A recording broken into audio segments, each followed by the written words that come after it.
Good evening, and welcome to the campus of MTSO. You are here at a consortium event, so in a sense we welcome you to a number of campus communities. I am going to be brief as I welcome you to this 15th lecture in this series. Brief because I'm introducing Dr. Paul Numerick, who will introduce Dr. Bridgman, who will introduce Dr. Syeed. So I'm just going to sit down. Welcome, folks.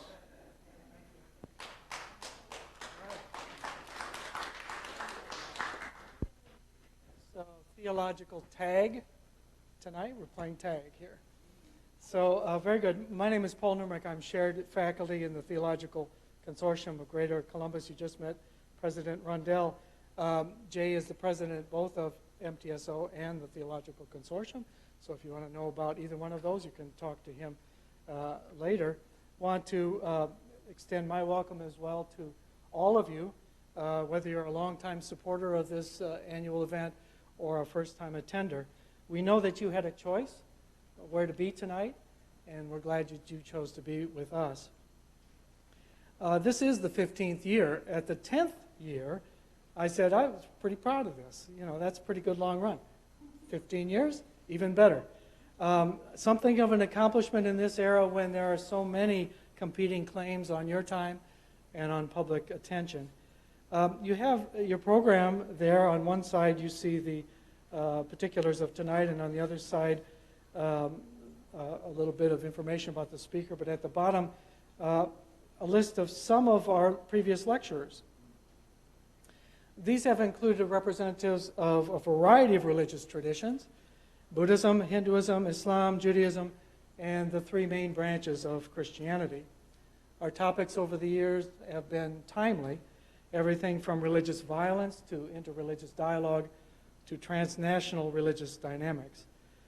We know that religions can be baffling, even to religious people.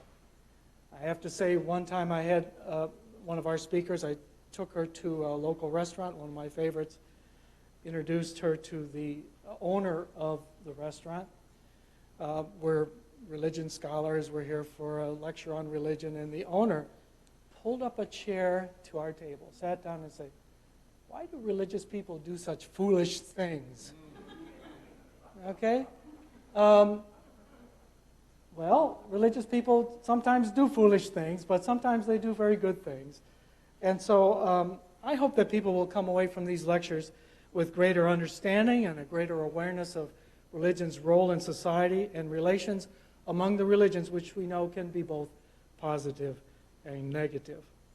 Now, before I introduce Dean Bridgman, I want to introduce one other person who's here, Dr. Catherine Kitt Kleinhans, if you could stand. She is the Dean of Trinity Lutheran Seminary, which, as some of you know, is now a graduate school within Capital University. So, and Capital and Trinity are part of the consortium. So if you have any questions about Capital or Trinity, talk to her after the lecture. Thank you. So I am going to turn it over now to Dr. Valerie Bridgman. She is the Dean and Vice President for Academic Affairs at MTSO, to introduce our speaker.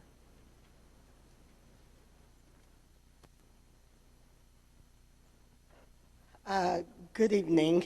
All of what everyone else has said about welcome, ditto. I was invited to introduce to you Professor Syeed because, quote, I know her. But we actually don't know each other except via social media and the proximity of other people who are in social activism. So we kind of think we know each other because we know all these same people, but we don't. But I'm looking forward to getting to know her. She is a peacemaker, a healer, and a scholar. She is the Associate Professor of Interreligious Education at Claremont School of Theology and the Director of the Center for Global Peace Building. In 2017, she won the Austin Seminary's Walter Wink Scholar Activist Award. She is recognized internationally for her work and has received the John Hanson Ford Award twice for reducing violence in schools and in the area of interracial gang conflicts in Southern California. She has shared national conferences on Muslim and interfaith peace building. She served as a mediator in many cases. She works on restorative justice. Her track record is long and deep. She was a part of the NBC Waging Peace, Muslim and Christian Alternatives. Her claim to fame for 2019 is that she was on one of the Super Bowl commercials and on the Oscar commercial, Oscars commercial. She's like, check this out. So, I have this long list. I'm not going to read it all, but she's worked with international companies, with colleges, with universities, with neighborhoods. Her research has focused on restorative and healing justice, on interfaith peacemaking and social justice hermeneutics for interfaith learning. The title of her forthcoming book is Politics of Interreligious Education. My connection, though we don't know each other, I feel like we know each other, is that we keep crossing the paths of people who believe that our work only matters if it's been on the ground first. And so her work is always tested and checked out on the grounds. Would you listen and receive Professor Syeed as she lectures to us on the death of civility, on the birth of dignity-based interfaith ritual and practices?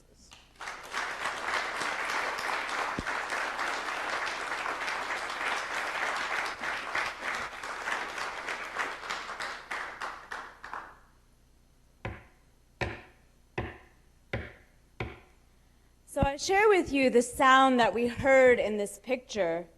We were in front of the Metropolitan Detention Center 2 years ago, almost to the day.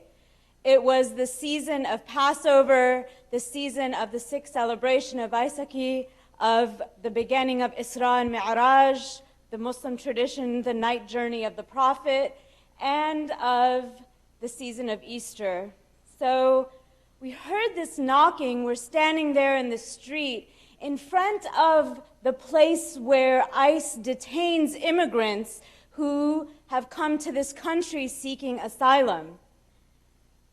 Close to the time a child witnessed their parent being taken away from them as he was dropping her off at school. So we stood there together. You see every religious tradition in front of us. And I'm giving a talk on Isra and Mi'raj and how the night journey of Prophet Muhammad was an interreligious, borderless, beautiful journey about the common humanity of all religious traditions. So we heard that knocking, and as I was speaking, I wondered, what is that knocking? And what we realized is those that were being detained by ICE were knocking on the windows of the prison, because they heard us as spiritual leaders. So what you see me doing in this space, as I'm listening to families, to mothers and fathers who really all they wanted was to come to this country for protection, that knocking is haunting me, and I became louder and louder because I wanted them to know that we hear you. And so they were a part of the sacred liturgy, even though they physically were not there. So I wanted to share with you another vignette, another story. So about a month ago, I went with a group of clergy to Tijuana with a group of unions, a group of nurses, to offer care to migrants at the border, people who are seeking asylum. And first we went to a church that serves the Haitian community. If you don't know, there's a large Haitian community seeking asylum, some of them separated from their family for years. And so I walked into an open encampment. People are living, families in tents, 8 people in a tent sometimes. And I walked up, there was a man holding a beautiful little girl, an 8-month-old daughter. And I walked up to her and I said, "Your daughter is beautiful." I speak 3 other languages. I'm working on my Spanish. So as I said it in my broken Spanish, and he looked at me and said, "This is not my daughter." I said, "Well, tell me your story." He said, this girl, her father was killed in the middle of the night 3 nights ago. They were coming after the other men in the family. So we took this 9-month-old girl in the middle of the night and traveled here to the border because we are worried about whether we will all live. So here's a man carrying an orphan child from violence at the border when the language that's being used to describe the people at the border, the language that's being used is dehumanizing language. The language that we use to describe people at this border that are seeking asylum, a basic human right, is language that is used to describe insects, hordes, groups. I mean, it's always a flood. It's always the kind of language that makes you think, those of you that teach biblical studies, makes you think of some kind of incredible punishment God is giving. So here I sat thinking about that language and watching this man holding this child, an incredible act of compassion. So what I wanted to talk about today, I'm going to address what does it mean to do dignity-based interfaith work? What and how have civility both been an instrument of peacemaking and an instrument in many ways of violence when it is utilized?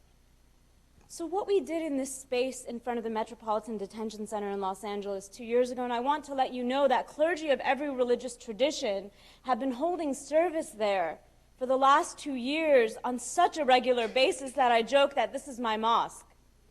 And then other pastors will say, this is my temple, this is my gurdwara, this is my church. So we did a couple of things, and this is sort of, I'll get into this more. What we did is, we believed that we wanted to make holy this space, because a lot of times religious spaces are the bricks and mortar of temples, of synagogues, of gurdwaras, of mosques and churches. And what we said is, no, this space is holy. So we took this space that's used to incarcerate bodies and we said, this space is holy.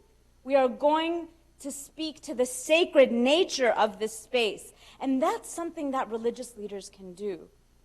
So that was the first thing that we did, was to make holy and hold that space together.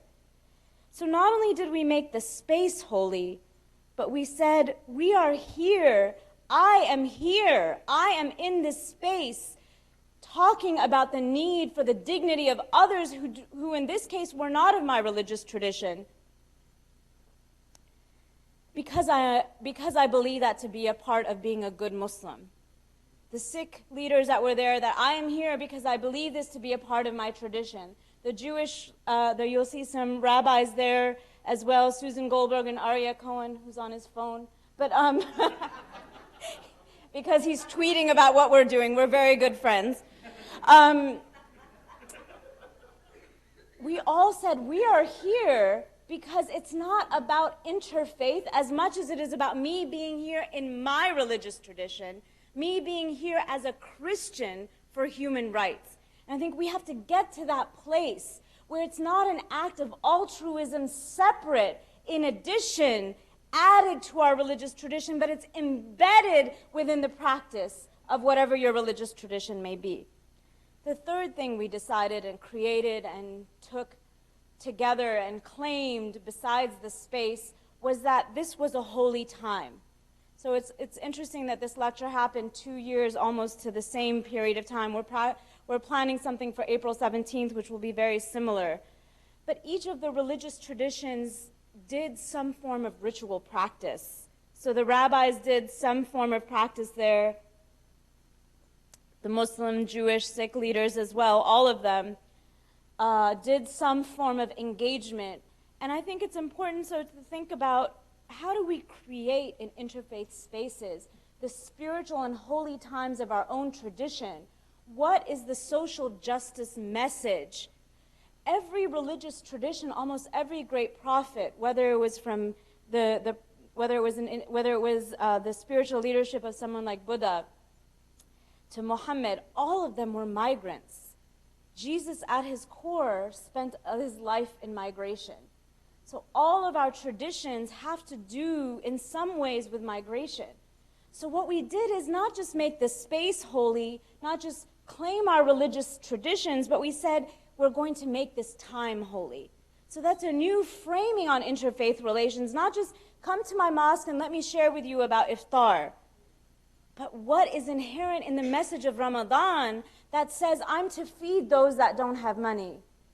What is it, the message in the beautiful meal, the langar meal after service in a gurdwara that feeds anyone that comes to the door? You don't turn anyone away.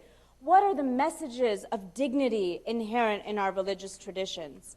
What does it mean when Jesus Christ touches the people of the village that no one else will touch?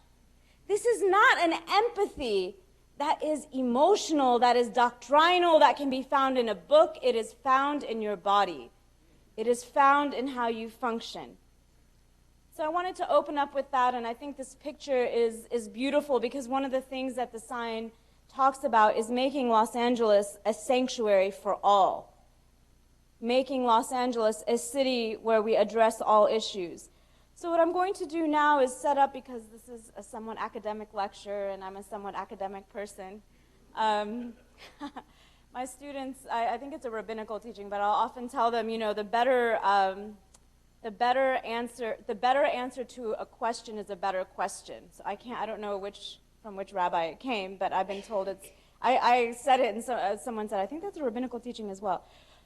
So they'll say, well, why do we pay you? We wanted the answer. So today, I hope, if nothing else, we'll just frame more questions. So I wanted to outline about 3 concepts. The first is the notion of civility. The second is structural violence. And last of all, to propose what dignity-based education and interfaith relations look like. So what is the problem with civility? Why are some people so nostalgic for civility as a concept? I think civility has a beautiful notion when it engages equal participation of parties at the table. But what do we learn from scholars? Gay Teresa Johnson says, for people of color, it is not a process in which they were often called to create and participate. She says people of color don't get to orchestrate the terms of civility. Instead, we are always responding to it. So when is that term weaponized? What is today? At 6:01 p.m., who was shot on a balcony on April 4th? Dr. King. He was a kind person, but he was not a civil man. And by that I mean, if we claim him as an interfaith leader, we have to take with him the reality that he was an interrupter and disruptor of civility and laws that separated people by race. So sometimes we have to be careful that our nostalgia for civility is not for the silencing of the views that, as Lynn Hagaki says, civility has been about making sure that the status quo, the hierarchy of the status quo at the moment, which means racial inequity, gender inequity, class inequity, stay permanent. So how are you using that term civility? Are you using it when the Woolworth counter is becoming desegregated and suddenly we're interested in civility? When the United States Supreme Court of this country has banned millions of people, separated families where if you want to visit your family from another country, you have to go to another country to visit them because the travel ban or the Muslim ban has reduced the refugees from Muslim-majority countries by 80%. This is a country in which interfaith religious traditions offered a welcoming asylum to people of every religious background, and that created a religious test in many ways for asylum and for refugees. It weaponized what should have been an open policy for those that are coming from places where wars are killing a whole generation, and then we shut our doors to those that are already shut off in the prison of their lands. So it is an incredible time that we live in. I want you to think about that, because it's been the religious community of this country that have done the necessary intervention in standing up for holy incivility. Dr. King was a holy man. Dr. King was a magnanimous man, but he was not a civil man. In fact, what is he known most for? Civil disobedience, right? From Thoreau, from Gandhi, that long tradition of civil disobedience. So I want to remind us that we live in a moment where, out of this history of civility being weaponized to keep people quiet, we live in a moment where actually interfaith and interreligious work can bring all of us to the best and highest form of humanity. So I wanted to share with you another concept that Galtung and others have developed, which is structural violence. So why, as a peacemaker, am I calling, as Bayard Rustin would say, angelic troublemakers at every bay? I went and got a Quaker education because of Bayard Rustin, actually. I read him and saw him when I was 17. I didn't see him. I'm not that old. I'm older than I look, but I'm not that old. But this idea of holding in one hand truth-telling and holding accountable systems of power with the role of peacemaking. So it's important to deconstruct the notion of interpersonal peacemaking, that if you and I get along, it's just a problem of you and I getting along. What Galtung and others talk about in structural violence, similar to the notion of structural racism, and building on the work of Elise Boulding, a scholar of peace studies, they both talked about this notion beyond the myth of interpersonal peacemaking to look at how structures support violence. So how is your local economic system supporting structures where some communities get money and access to loans for homes, if you know about the practice of redlining? How are some communities getting access to education and others are not? It looks at how systems create violence. And that's a violence that we can't always see. It's an invisible form of violence.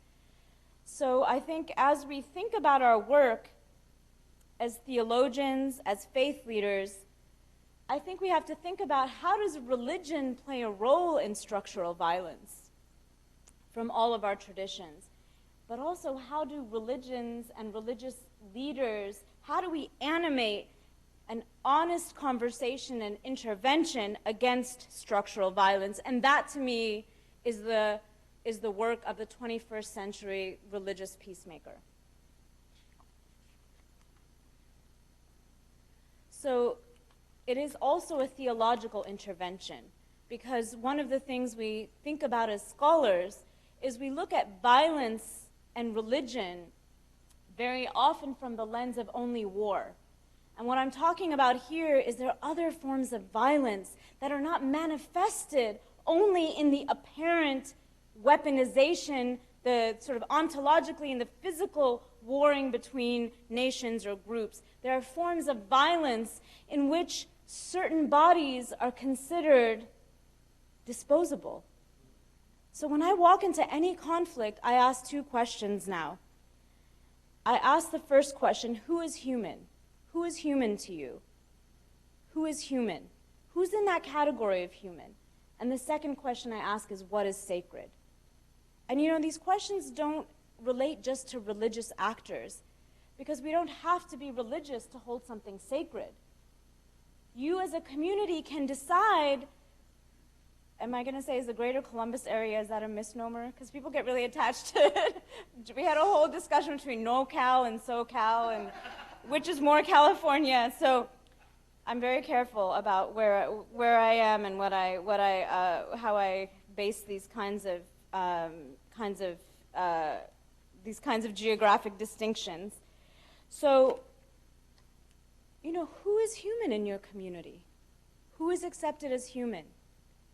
Whose lives mean more? Dr. Melina Abdullah, one of the leaders of Black Lives Matter Los Angeles, always says that Black Lives Matter is a spiritual movement as well. And so I think thinking through who is human, whose lives matter more, whose lives don't matter at all, and maybe the most dangerous thing is who is invisible to us, that we don't even see their lives. The number of people that live in Los Angeles that die in our streets, every year different, I think there's both Catholic and other churches will have a mass. These are people whose names we don't know. These are people who their lives are not even seen in the discourse and the conversation. So that's on all of us as religious leaders. That's on all of us to carry. That's on all of us to think about theologically. To me, it's the invisibility that is the far more dangerous threat than even the lives that are visible. So you may add to that, who is human, what is sacred, and who's not here.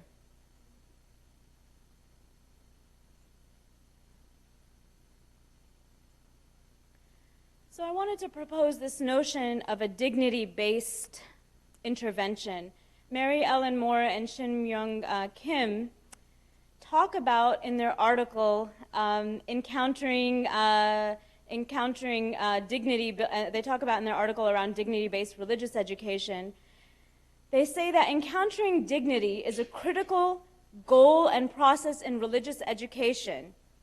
Such encounters foster humanization and communal values as revealed in lived religion, practice, and taught. This is so powerful, and I really love this framing, because one of the things that it talks about is I don't use the word common value anymore in my language.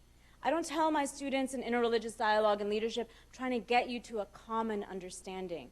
There's something beautiful about this notion of communal values, because what common does is assume that I have to do some leveling of my religious understanding to your religious understanding so we come to one common place. Or it does what I talk about in my work, it allows for a limited base of empathy where if I see in you what looks like me, I will have respect for you. And that has been one of the dangers of our interreligious engagement, is that we spend so much time looking for only the commonality that we share that we don't know how to deal with difficulty and difference. So how do we come to a negotiation of communal values that says we may not agree on a lot of other things, but here is who is human and what is sacred, and this is how we will function together. The other piece that I love about this article in Kim and Moore's reasoning, I'm also in the field of practical theology and they're practical theologians, is this idea of engaging lived religion. Muslims are as different as Christians are as different, as Jews are as different. Within our own religious traditions, we are vastly different, right? I wrote an article about how should you stop Islamophobia for sojourners? And I said, really, Muslims would like Christians to talk to one another, to have that difficult conversation at Thanksgiving, right? If you're talking about that kind of Islamophobia. So I think this lived religion perspective is really important. It also raises, to think about that civility, many women leaders in many religious traditions have had to be vastly uncivil. If you don't have that collar, right? If you don't have that access to power, you can be civil, but you won't be heard, right? So that's another aspect to that civility conversation. It's heavily gendered. That when women began to fight for their rights to vote in this country, guess what was the first thing leveled against them? This is not civil, right? So lived religion is a place where incivility within each tradition has already been functional. It engages the minority perspective. It engages those that may not have access to power. So this dignity-based communal values, finding it revealed in what is taught in each religious tradition, but also in lived religion. For those that are not familiar with lived religion, it talks about how communities practice religion. So what's happening, you know, you read the Bible or you read the Quran, but what's actually happening? How are people functionally becoming and engaging in religion? Because the way that people function and engage as religious actors in the streets of Los Angeles will be very different than how they function and engage in the streets of Cairo, right? Our lived and built environment influences our religious practice, but our religious practice can also influence our lived environment. So that's why lived religion is so important, because it animates our capacity to influence our environment around us. It doesn't say you sit and read your text away from everyone else. It says, what do you do to be in the world? So here we are interreligiously, we're changing the landscape of Los Angeles. These days nothing happened unless it's on the internet, so this did go online. But in that moment, look at, I was talking about some of the rabbis. We have Naranian Singh Khalsa, one of the leaders in Los Angeles, Valerie Kaur, who's now moved to Los Angeles, who's a good friend. Tom Carey, I think we have Episcopal Francisco Garcia, he's one of my students. He's an Episcopal priest, and we have a lot of Methodists as well in the picture. And so what I think is powerful is look at where we are. We're on Alameda Street. You see the street that we're on. We're changing that environment. And we have to give agency back to our religious actors. And by that I don't mean just clergy. I'm not a clergy member in my tradition. These are a lot of folks who are not clergy. And some religious traditions, like the Baha'i tradition, doesn't have a clergy heritage. So we can't always assume clergy are the leaders in every community. But what it does is we are actually changing. Through our lived religion, we are changing the environment around us. So I wanted to also hear, as I understand, this community is also mourning the leadership. One of the other things that's very important about dignity-based encounters, according to Moore and Kim, what I'm adding to it is this idea of contextual religious leadership. So I understand Reverend Charles Booth is a leader that was a big part of this community. So I just want to name that, because I think when you come somewhere, you have to name the power that's already there. I always tell my students, I go around the world doing conflict resolution, but one of the parts of dignity when we intervene in anything is to recognize that those closest on the ground to the conflict or the community are the ones who have the most knowledge to resolve it. So I don't come in as the expert. What you have learned from the leaders in this community, what I do in my work is to give language, to say what's happening here is happening somewhere else, so you're not alone. What I do is to facilitate self-understanding, self-awareness, talk about times and places and spaces where communities did function well, were able to overcome conflict, and that means that you have the data here. I'm not bringing you anything new. I don't believe, to think of the work of Ella Baker, I don't believe as a leader I come in to lead you through anything. We have to let go of, and I don't let go of this single leader coming in to save everybody. I don't mean that theologically. I'm not, I know where I'm speaking from. I meant, actually, in all of our religious traditions, we're waiting in some ways. Muslims are also waiting at the end of times for, we're all waiting for someone in some ways. What I mean by that is in the moment that, what I mean is in the moment as religious actors and leaders, that it's about taking that agency back. And it's about moving away from the narrative that we're waiting or we expect an outsider to come in and resolve it. And as an outsider who comes into a community, I think that's why I just wanted to honor the names of those that have passed. I think it's really important. So let's think about, as we move forward, we do need some communal values. We do need some community-based engagement. We do need to be able to be with one another. One of the things I have such a hard time with very academic scholars who do analysis, and I tell my students, it's wonderful that you can take everything apart, but you better put it back together for the last project in this course. You know, I had a woman of color who is a leader in on the ground in some of the national issues of our time. She came to my class, she's also doing her PhD, and she said, you know what, these academics, you're sitting there talking about all the problems, and I don't know what to go back to my community with about solutions, right? So I want to make sure today that we think through. It's not just about being critical. That's not the act of liberation. Being critical is not an act of liberation. That alone is the beginning, but it's coming together to say, how do we build in some capacity? So what I think is really beautiful, and I really want to honor again Dr. King and also Coretta Scott King, who kept his memory alive. You wouldn't know who Dr. King was but for Coretta Scott King. Really, honestly. He would have, his legacy would have disappeared, and in many ways she kept his legacy alive and embodied. I was just at the King Center a couple of, on MLK Day, actually, and took my children there for that reason.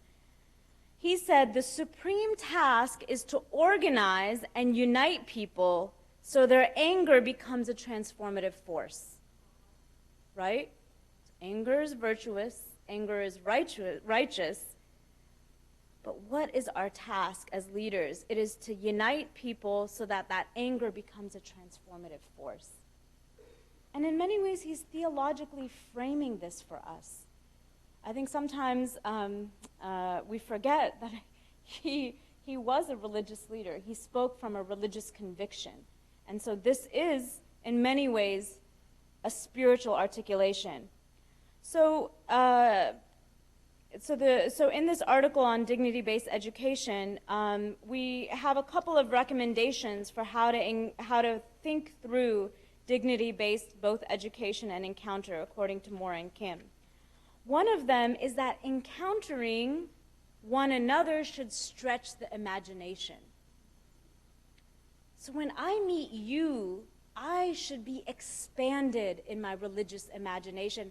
By that, I mean I don't need to take your religion as part of my imagination, but I want to know, and in my work I say we were, and many times in history, in competitive theology, where it was it the son, was it Isaac or Ishmael? Ishmael, Ishaq, the son of Ibrahim that was to be sacrificed. So scholars spent many years, hundreds of years, in competitive theology. Then we moved into Frank Clooney and others' legacy of comparative theology, where one scholar writes about two traditions. I think we live in an age of cooperative theology, where we present a social issue of our time, and each religious tradition articulates from multiple centers and positionalities proposed solutions and engagement for that problem and that issue. So it should stretch my imagination to know how someone from the Hindu tradition deals with issues of hunger.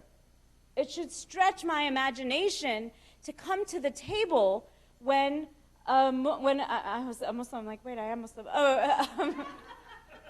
When I come to the table and I hear a Christian leader tell me, you know, in my religious tradition, this is how we handle access to building shelter for our communities. But not just the religious imagination, but this is a multicultural experiment. So which Christian is at the table? Which Muslim is at the table? Which Jewish person is at the table? I think that's part of the richness. Try to engage conversations and dialogues where you don't just have one representative at the table.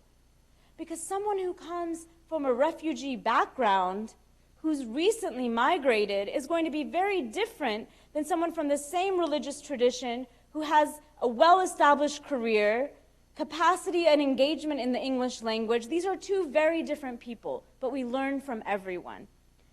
So, Kim and Moore tell us that we, in these encounters, should be stretching our imagination. Then they tell us, make sure that you know that that encounter is not the final word in resolving or living with complex conflict. I think that's so important. People want, in one encounter, to engage a 500-year-old dispute, and everything is going to be resolved in that conversation. And I think that does us a disservice, because it does it for multiple reasons. One of the things that it does is that it reduces these conflicts to narratives that are not, again, vast in their imagination and inclusion. So I think we have to be very careful in interreligious encounters to understand and prepare, whether it's our congregations or our communities, to understand that that one encounter is not going to resolve the whole conflict. It is a step. It should be done in stages. Interreligious conversation should be done in stages. The encounter, don't start with the hardest topic in the beginning, but also don't be afraid to go to some of those places. If our relationships are based on never naming the wound, how will we actually heal? And that is part of this process of interreligious dignity-based encounters. Are we naming some of the wounds that are coming to the table? They also say to remember that encounters with indignity disrupt the capacity or process of social change. I think that's also important to note, that when we get together, it doesn't always go well. Right? I can't yearn for the perfect Christian to walk in the room who will never offend me. You can't yearn for the perfect Muslim, Jew, atheist, Buddhist to walk in the room. Maybe they had a bad day and they forgot to greet you. I'm serious. And we make conclusions about whole religious traditions based on one encounter. So I prepare my students for that. I say, maybe you'll be hungry. Eat before you go to an interreligious encounter.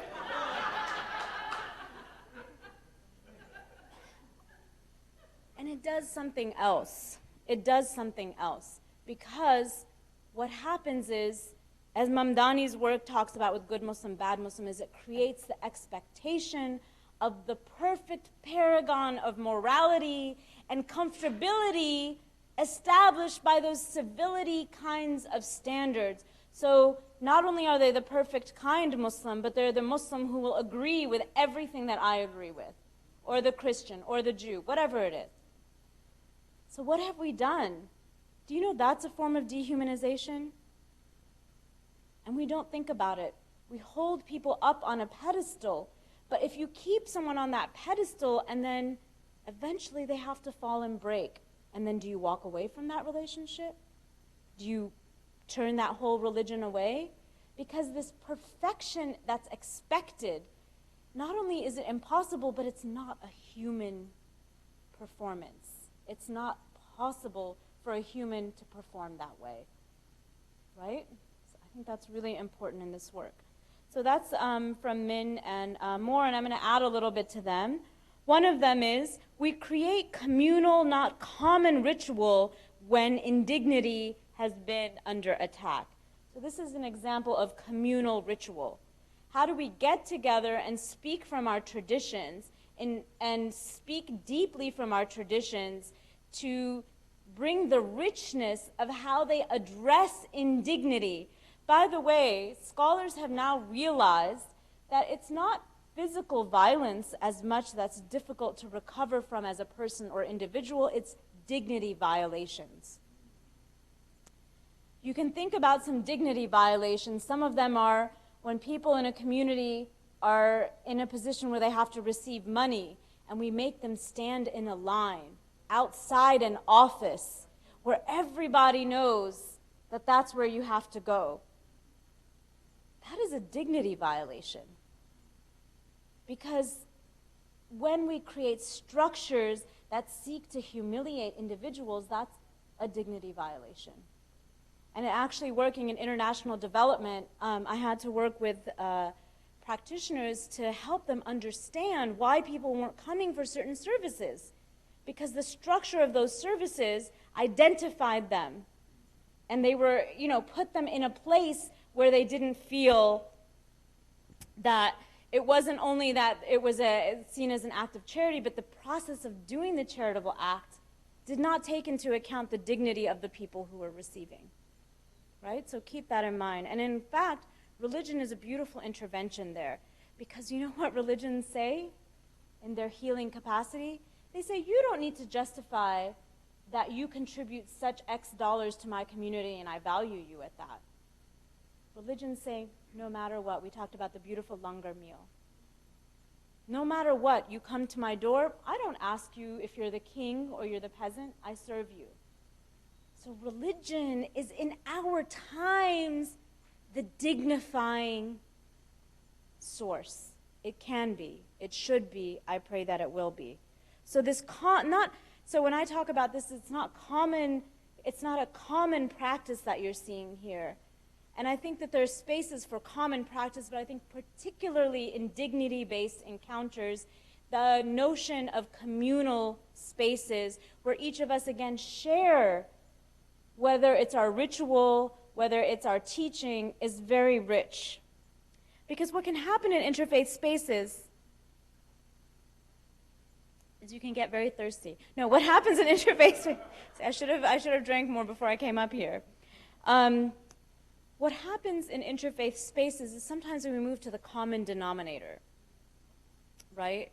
And what we don't often know is that common denominator often favors people who have the most access to power in that circle, right? So it's not really common again. It's structurally, linguistically, are we open to multiple languages in our spaces? Does the person who come have to do it within one language? You know, I just did, in LA, we had a Latino Muslim unity event. Actually, there are Latino Muslims in LA. It's one of the fastest growing populations. But I came in and started off in that case, I was playing the role of opening ritual, and I started off in Arabic, reciting from the Quran, and then translated into English for a particular purpose, because I think these are multilingual spaces.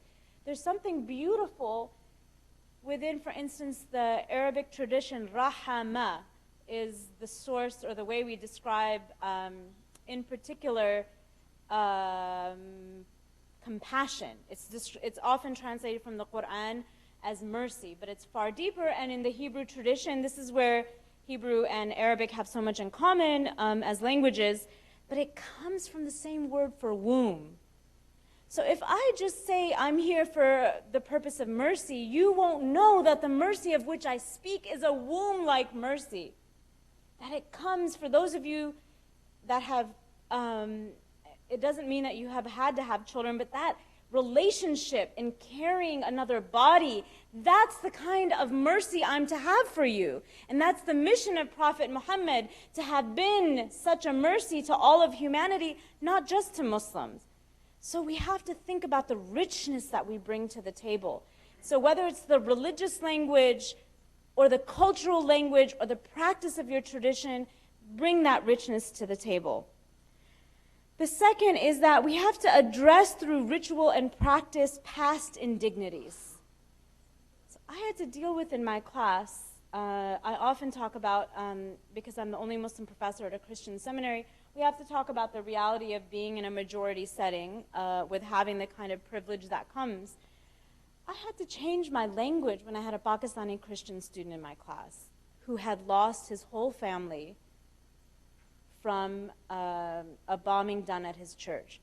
The reason I had to change my language is he's not from a majority, he's not in the majority in his background.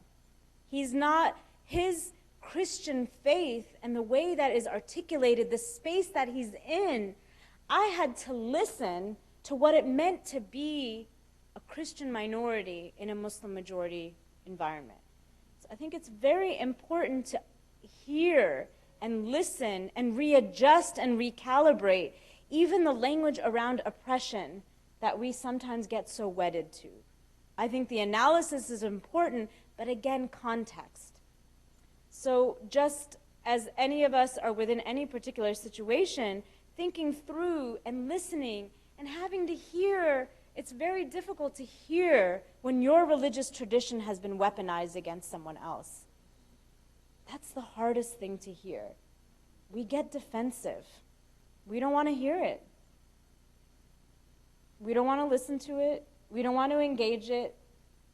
But that's where that imperfection of humanity is manifested. And again, we can't heal unless we name the wound.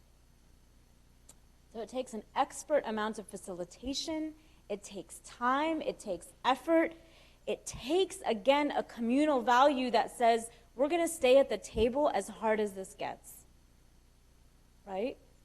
But we have to be able to listen to the pain that we have caused, even if I'm not in the we. I don't have to be temporally, chronologically within that we. But I have to hear when my tradition has hurt other people. And you have to hear when I've been hurt by your tradition. I'm not asking you to own it. You can disown it. But the first reaction can't be, that's not mine. Right? And so I just want to talk about that at some point. How do we address through ritual and practice past indignities? And this has been an incredible amount of sort of growth in my work, is being able to listen to people's pain, absorb it, and understand that that's not my experience, and understand that I may not feel that way, but to hold witness and to be a container. And again, religion is a powerful piece of going through healing. It was surprising to me in the Syrian conflict. I was working with a major NGO on the ground, and they said, you know, it's so fascinating to us because so many people who have come through that conflict, religion has been weaponized against them. But what do they turn to the moment that they need help? You turn to God. You turn back to your religion. So it's very complicated, this relationship where religion has been weaponized for hate against us, or we're hated because of our religious practice or tradition for some bias or reason, but it's the very thing we turn comfort to. So I think this balancing that and understanding that, because the way that I'm convinced that the only way that forgiveness happens is through, very often, the capacity to engage the religious traditions at the table. They may have caused a lot of the conflict, but I can forgive you a lot more if I believe God thinks I should forgive you. Let's be honest, it's true. If I believed that the divine, because in our tradition, God is infinite in that womb-like capacity. Human beings are limited. I have a limited capacity to forgive you, you know, because I want back what you took from me, right? I want to hit you as hard as you hit me. I mean, that's a 4 or 5-year-old, well, 2 or 3. Mine are now 12 and 10. My mom is always like, did you tell a story about me when you spoke? And my kids are now saying the same. But I honor all of them. My mom is my first spiritual and religious teacher.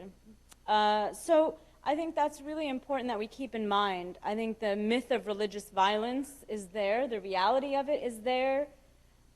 But I think we have forgotten the capacity that religion brings to the table for forgiveness. And sometimes the forgiveness is not for the other, but the forgiveness is for ourselves. Right? That we have done something, or we have been in a place of such hatred. Religion may bring you back from such a place. The next is to take into account the role of the land itself. And this is really important. Our Indigenous colleagues in Los Angeles, I taught a class on Indigenous spirituality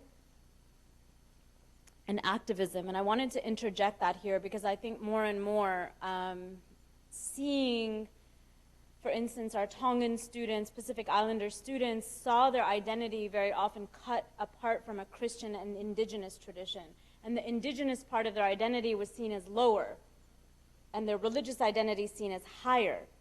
And what happens in the conversations that we have is that Indigenous part of their identity is as much epistemically or a source of spiritual and religious practice.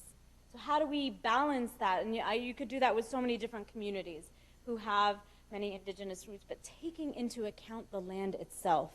So here, why is it important that we did this here? Because we're taking into account what is around us.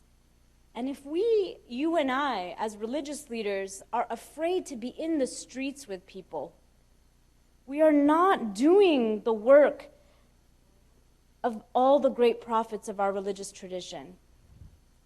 the great gurus, the great teachers, they traveled. They traveled. They were among the people. They were with the people. If you have a $25 million church, good for you. But if you have a $25 million church or mosque, we have mega mosques. We have some really big mosques.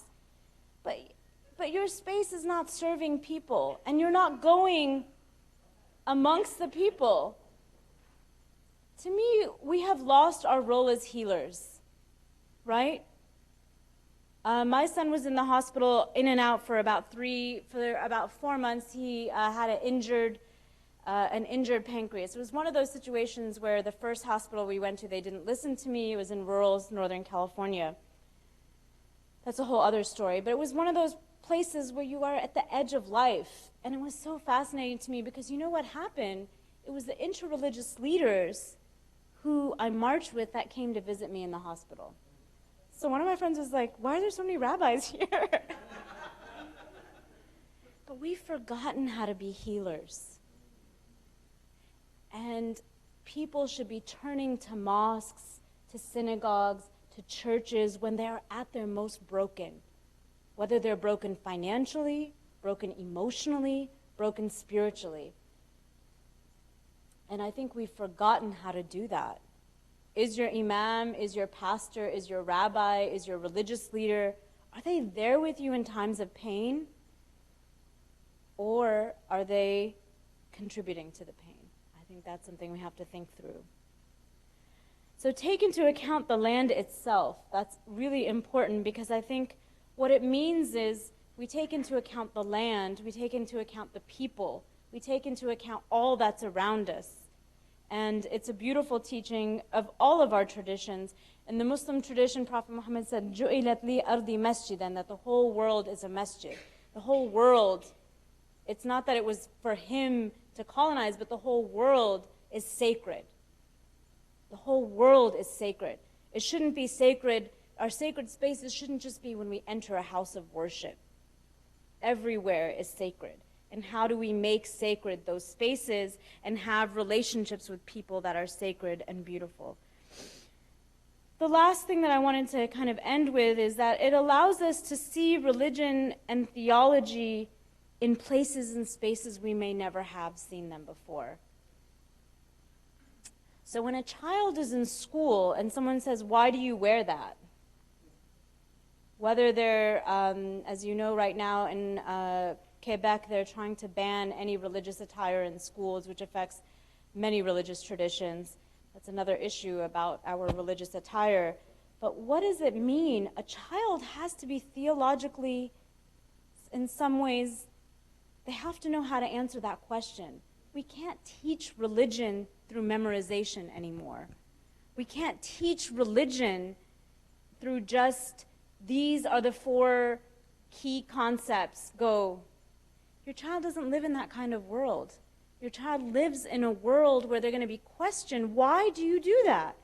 And if as a religious teacher or a mother or father you say you do that because God said so, or I said so, which is a whole other issue, and that child's going to need a lot of therapy. But so,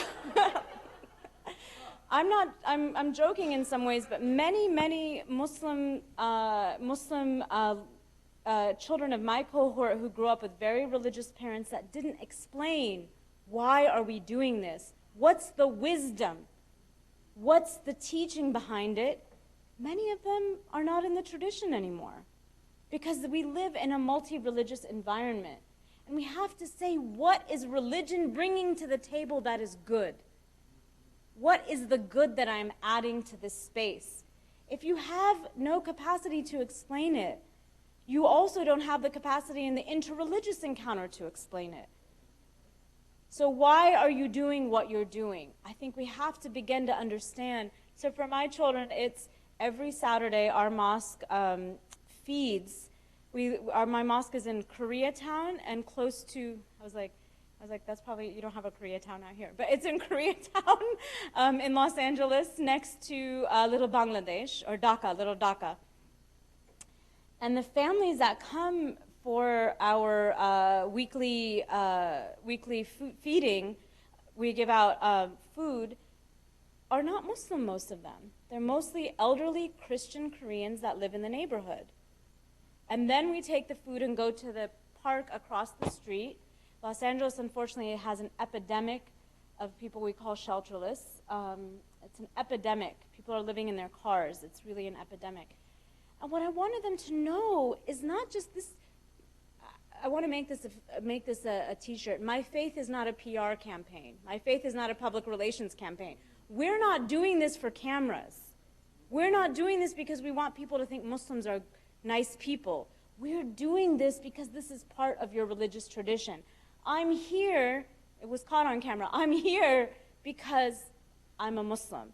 So I want them to know what out of their religious tradition brings value and goodness to the world.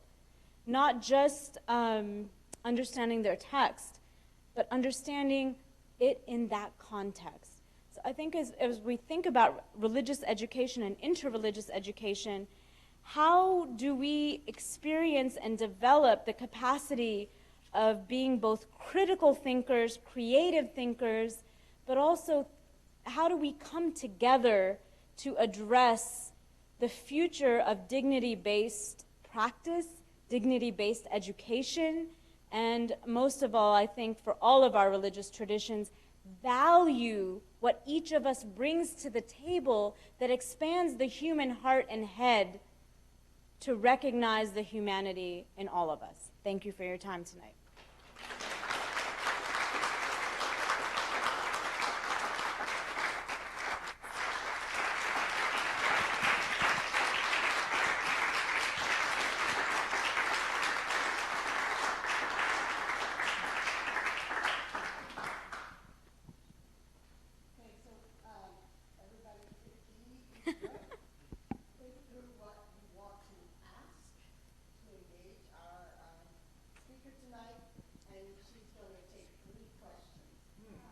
I'm losing my voice.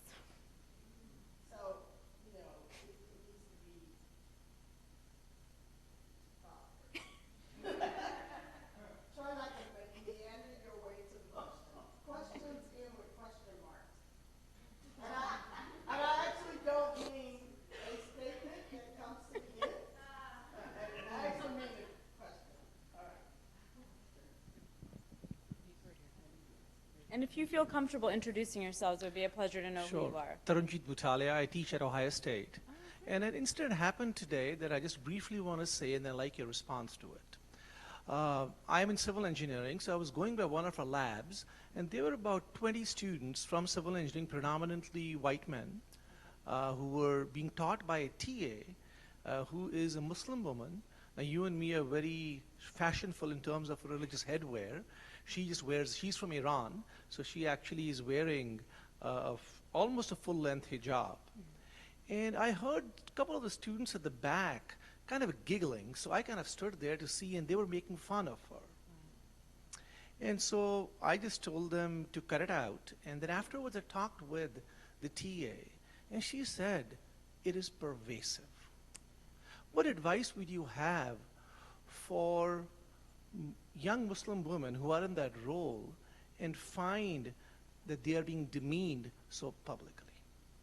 So I think that's a great question. One of them is, I walk into every room like I own it. I walk into every room with confidence in my religious tradition, and at the same time with humility of understanding other people. I think we have a crisis of confidence amongst young Muslims because on a regular basis, they are demeaned in many ways. No, that's true, but I think that's part of what we have to work with sometimes we're sending our children into very hostile environments. And so we as parents have to know that because we may not be experiencing that. And not all children experience that, just to keep that in mind. But I think for I have doctoral students that I train as professors. It has to do, this is gendered as well. It's not just discrimination we face based on our religious appearance, but it's about women in authority roles. So I actually teach my interreligious dialogue and leadership course with a fellow woman of color because some of my students they don't know how to mentally handle two of us. No, we always our age is always tested. Our age is always tested. Some student or another we know at some point is going to say, well, how old are you really? Or how can you be teaching this course in a very progressive environment? So I'm just pointing out that that's part of it in particular. I think it's about that capacity to be owning that space, but I also think that the work has to happen exactly what you did. So when I do training, I ask people, tell me about a time that you were discriminated against. Tell me about a time that you discriminated against someone else. Tell me about a time that you were silent when discrimination happened in front of you. And that third option is why discrimination continues to happen, right? Because we're silent. So thank you for speaking up, but if more people did that, and more people from the community that's doing the discrimination do that, whatever that context is, that speaks very loudly. Because it says this is not an acceptable communal standard of our community. So I think the advice for that person is in addition to their own confidence and work, but it is traumatic. Over time, experiencing that kind of reality takes a toll on our bodies. So there have been studies coming out, particularly in this case, you're talking about an Iranian woman. At least 30% of Muslims in America are African American. So imagine if you're already dealing with religious discrimination, and on top of it, the anti-black racism of this society. That's a lot to carry. And I think something we have to think about is, how are we doing a better job of doing, in my work, a lot of scholars are also writing about it, how are we doing not just justice work, but healing justice work? Because the people that are doing the work on the front lines, whether it's, as you said, this person who's embodied, there's a lot of toxicity that they have to experience. And I think you've identified a piece of the work that we don't talk about enough, because we have to always be so strong. You have to be strong. You know, I was raised, my mom was like, do you remember the Olivia Pope dad lecture? You have to be twice as good as everyone else. Did she say twice, or how many times? Yeah, it's pervasive. Exactly, right. So for different communities, I think in my immigrant situation, it was said in a different way, but it was like, you have to be, twice as good. And exactly. And the energy and the reality of that, I think we have to talk about that. So to get to your point, for those of us that work with students, that work at institutions of higher education, I think we have to recognize that reality. Something I haven't mentioned, New Zealand just happened, right? And I was at my mosque. I went to my mosque, I'm Islamic Center in Southern California, and it was interesting because part of the ritual that we had a beautiful press conference, but I was thinking, what about all the healing that needs to happen in this community? He live streamed his killing. I don't know if you know that. He live streamed it like our community was a video game. And I think about the Sikh community that's had numerous acts of violence. That cumulatively has an impact. And I think we have to begin to talk about what that means, what that looks like to children, to communities. How do we talk about our own trauma as communities? Because I don't come from a culture where to do so means we have to expose the reality of what we're going through. And sometimes recognizing that you're not safe, that's really hard. It's not an easy thing to accept.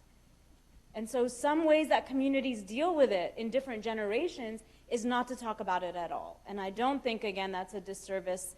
I'm saying in certain settings, I can't speak for all communities, but either not to talk about it or to have a performative public ritual that's like, we're okay, we'll get through it. Resilience and grit got many generations through a lot of stuff, but I'm not sure that the health, how is the health of many people, the physical health of people who've been through so much? I think we have to be able to have spaces where it's not a public projection, where we're actually talking about how things are really affecting us. And I don't think culturally that's always easy to do for different reasons. I won't go into that. But mental health care and spiritual care for communities looks very different. After the tsunami, I'll be very brief here. This is the other reason I don't take a lot of questions, so I'll maybe answer some of yours. And spiritual care, which is another area that I work with and train my students in, they were surprised. They were dispatching psychotherapists, and a lot of communities said, actually, we want to talk to our local religious leader. We want to do a spiritual ritual. And so I think understanding that communities have multiple ways of healing, and that healing isn't always just looking one way, is also important in this work. But I think you raise a really good scenario. You know, at an institute of higher education, you're not talking about in the street. You're talking about everyone you assume has some exposure to cultural literacy of other communities. And I think you also give us an example of exactly what to do in that situation. Because if you just walk by silently and don't do anything, you're saying that's okay with me. All right, let's take 2 more questions.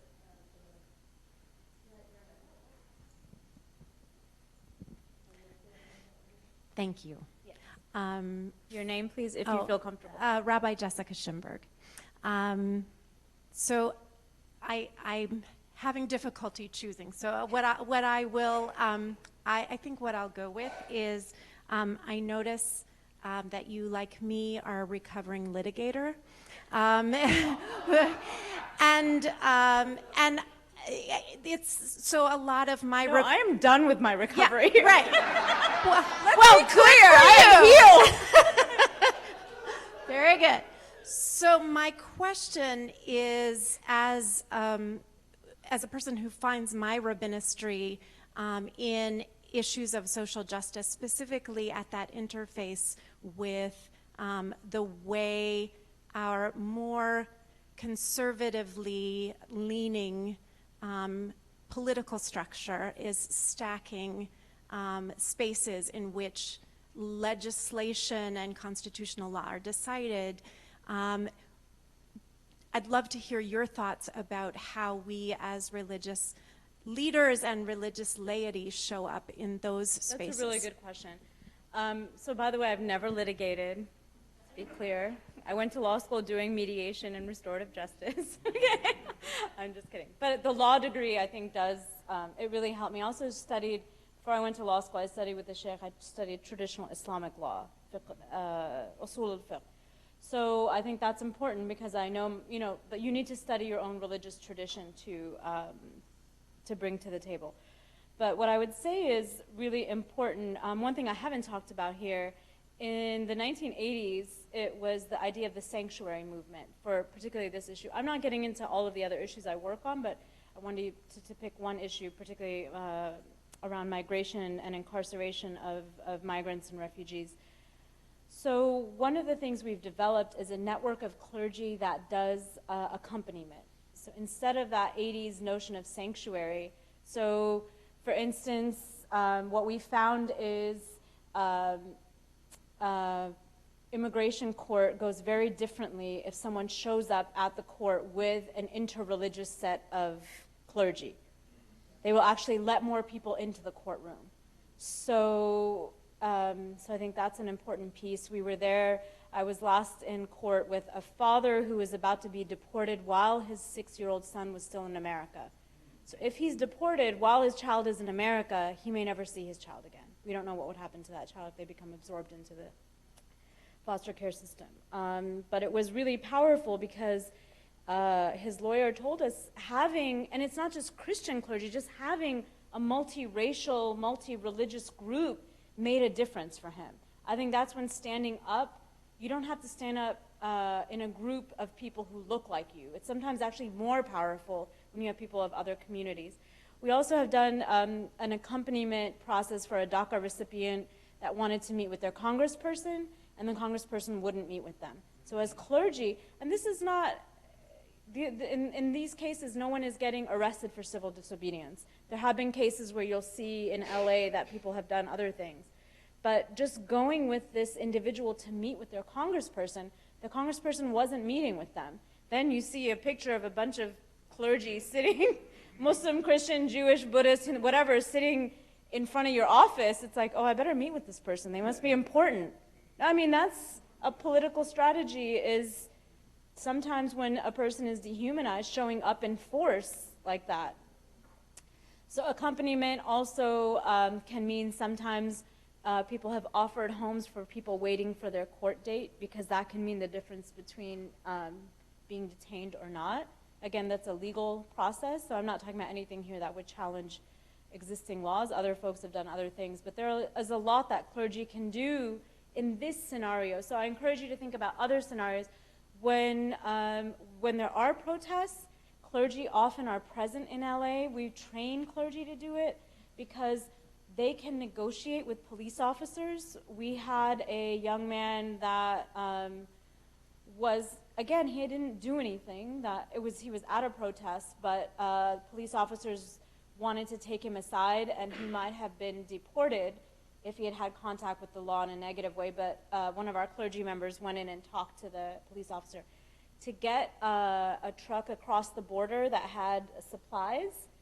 This is humanitarian. I mean, they didn't let in a truck 2 weeks earlier, and then seeing 3 clergy get out at the border and talk to the Border Patrol, it went through. So I think whatever your religious tradition is, you don't have to be a clergy member. Just that moral center that you represent, remember, taking into account the land, making the space sacred, other people see it and feel it, and it's a form of power that we've given up and don't recognize. So all of those are examples. Whatever the context is that you are working in on a social justice issue, think about where does just the physical presence.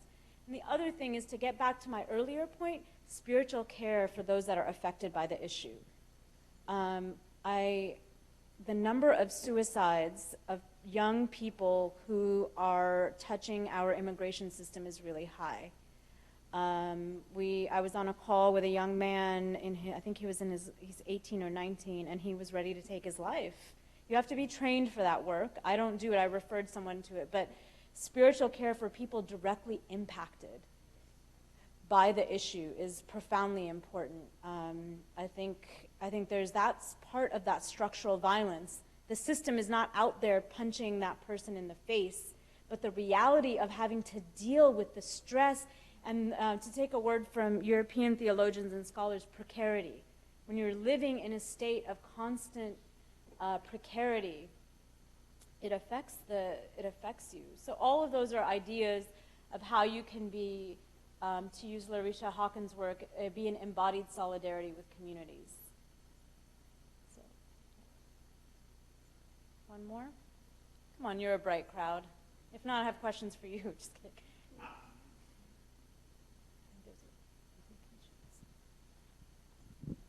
Hi, my name is James Lance, and I'm a student here. Hi, James. Hello. You mentioned it a little bit in your talk, but I'm wondering, as we look at inviting everyone to access social justice, to either march or to sit in or to do other things, if you could talk a little bit about what it means from an interfaith point of view to invite those who are either atheist or agnostic or spiritual but not religious to the table, when people don't have a scriptural background that they rely on, or don't even necessarily believe in the divine, but still believe in humanitarian acts and still believe in caring for all. Absolutely, and I think there's 2 interesting things that are in that dynamic. Some social justice spaces are very anti-religious. Like, I've been in social justice spaces where I'm like, I have to go pray now because I pray. And people are like, pray? We're not going to change the time of this meeting. I'm like, well, I have to pray. Like, I'm Muslim, by the way, if you couldn't tell. This isn't just like a fashion statement. But I think, so I just want to, I mean, it is a fashion. There's now pious fashion. But anyways, the point that I was trying to make is that I think it goes both ways. That some, and I say this, that some social justice spaces, if you are a religious person, it's a difficult space to navigate. And then there are interreligious social justice spaces that make a lot of assumptions that everyone at the table has a belief in one particular scripture or text. So I think we have to really be patient with one another and think through, in this case, to be really clear about the objectives of whatever encounter you're developing. So if it is a clergy-based encounter, because of, we want, sort of, what is different about the social justice layer on top of it is you have to make strategic decisions, right? So there's a strategy that you're trying to achieve, and sometimes it has to do with visibility, sometimes it has to do with encountering not just one another as each other, but how are we projecting out what we're doing to those authority figures that we're trying to influence. And I have to say, I've been incredibly surprised by how authority figures are influenced in their moral and ethical center by religious leaders doing this work. At first I thought about a decade ago, okay, this is great, but it actually makes a difference. So I think we have to be really honest about the strategic objectives. And for instance, in the cases where there is civil disobedience, it's not always clergy. There are a lot of folks who have that come to the table and say that I want to do this work with you, and we honor and respect them as having the same level of moral authority to be at the table. So I think that's another point, is not to assume that if someone doesn't have a religious center that they're not a moral individual. So I think those are some of the ways to engage. Also, I think articulating what your moral center is. I've seen some great dialogues between secular humanists and religious leaders that talks about what does it mean to be a moral and ethical person in our time. And I think we need more conversations like that, because guess what? Atheists and Muslims are among the most hated for public office in the United States. No, I'm joking, but it's, we know that when I talked about this with the faculty, when Islamophobia goes up, so does anti-Semitism, or the opposite. Anytime there is a mobilization for a particular kind of hate, other pieces come along with it. So I don't think any one of us can only work on the monopoly of hate of our own embodiment or belief system. So to speak up if there's a candidate who's not a religious person, that one has to be able to say they have an ethical and moral center, because I do think that atheism is very demonized still in this cultural milieu. The other thing I want to say is I don't assume that conservative religious communities don't have an interest in this work. That was a big, to take your question to another side, those that are very much bounded in religiosity, I think sometimes we assume that that interreligious, or I've found that it's been easier to engage very conservative religious communities on interfaith justice work than it is for interfaith dialogue. It's so fascinating because, for instance, anti-human trafficking work in the United States is done by very religious communities. A lot of the settlement for refugees, resettlement for refugees, which I haven't talked about today, which was part of my presentation, is done by conservative religious communities. That's why refugees are ending up in very rural parts of the United States. So I think that's also important to talk about, not to assume that there has to be one progressive, unified theology. I don't like to put the word progressive there because I don't think it fits well, but this idea that those with very strong religious boundaries, they also can be at the table. And I just wanted to point that out too, because I think sometimes the assumption is, oh, this work is for just a bunch of people who have the same political viewpoint.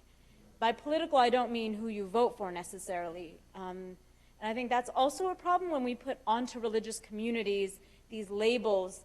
People say, they will talk about conservative and liberal Muslims. I'm not even sure what that means. Because someone could be very practicing, but very much into social justice, similar to a Christian or Jewish, or whatever. So I think all the labels that come into this space are functional to the degree that they can open up a conversation, but I would hate for them to shut it down.